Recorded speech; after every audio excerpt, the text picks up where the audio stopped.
The other morning, I found a photo of myself laughing in a kitchen I hardly recognized, and for a beat, I met a person I had misplaced somewhere between seasons of life.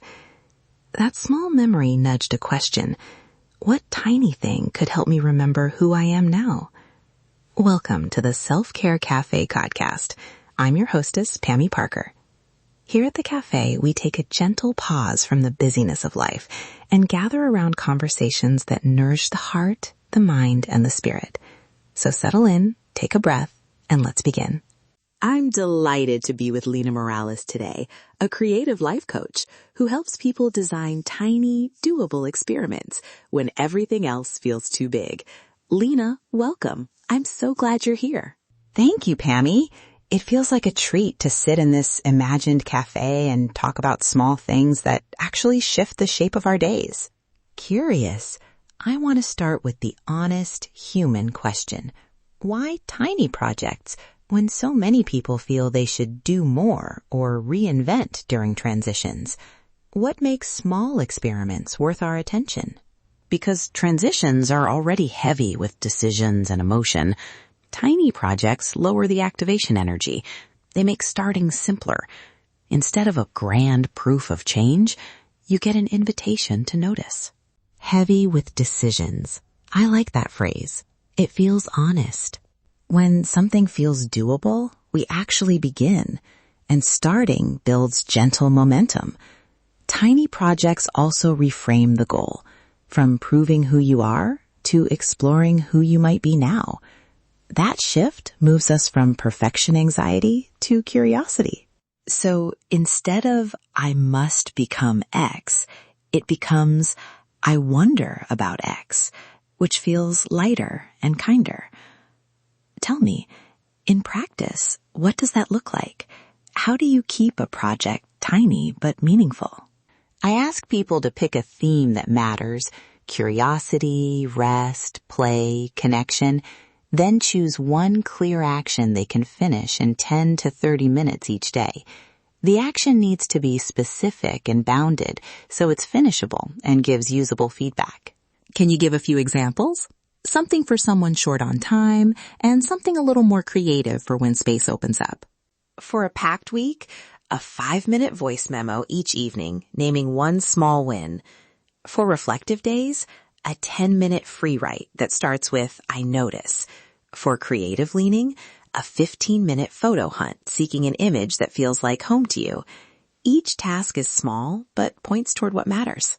I can almost see those little rituals slotting into pockets of time, waiting for coffee, on the bus, before bed. But some listeners might hear tiny and think trivial. Is there a time when tiny feels too small to matter? Absolutely. I used to hear that a lot. I worked with a client, Maya, who called the idea too cute at first. She agreed to try a 10-minute evening sketch for a week. On day 3, she realized she was actually noticing color and light again, something she hadn't felt in months. That tiny re-entry into seeing led her to sign up for a single weekend art class a month later. Small, surprising doors can open from tiny acts. I love that. A tiny action as a hinge to bigger curiosity. And it makes the work feel less like a project and more like an invitation. Okay, let's do a short experiment together now. If you can spare 2 minutes, this will show the exact motion of a tiny project. Name, do, notice. Ready? If you can, set a 2-minute timer. Close your eyes or soften your gaze. Breathe in for 4, out for 6. Let your shoulders relax. Now think of one word that names how you'd like to feel more often.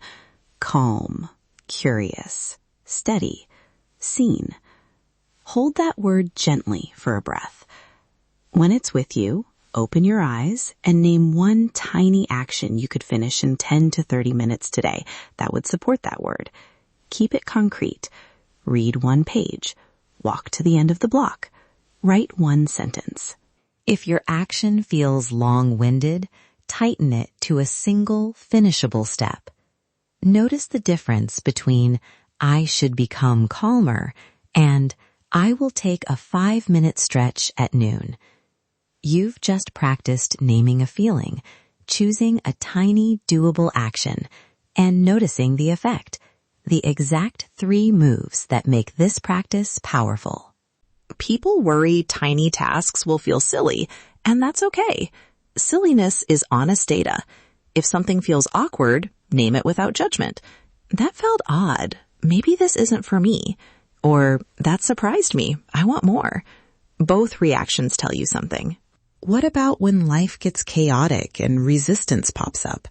How do you keep the week gentle and not turn it into another to-do list? Build rules that are about care, not punishment. Examples: allow yourself to shrink the task to 5 minutes. Or if you miss a day, say one kind sentence to yourself and continue. Use invitational language. I wonder if instead of I must. And weave the task into something you already do. Put your sketchbook by your kettle or record the voice memo on your walk home. Those tiny scaffolds feel so useful and forgiving. Before we wrap, can you offer a gentle path from a single week of experiments into something more lasting without forcing it? After 7 days, review with curiosity. What surprised you? What even a little gave energy? Keep the pieces that feel magnetic and let the rest go. Instead of turning a discovery into a daily mandate, try making it one short weekly ritual. Scale slowly. 2 micro actions a week often stick better than daily pressure. We've made a downloadable 7-day template with journaling prompts and micro options for 5-minute days to help you plan on your terms. Before you hop off, here's a tiny challenge you can do right now. Take the back of an envelope or a sticky note and write one tiny action you'll try today.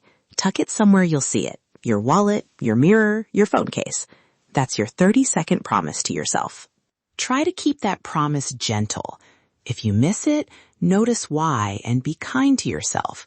Small, consistent kindness is the real work of rebuilding a sense of self.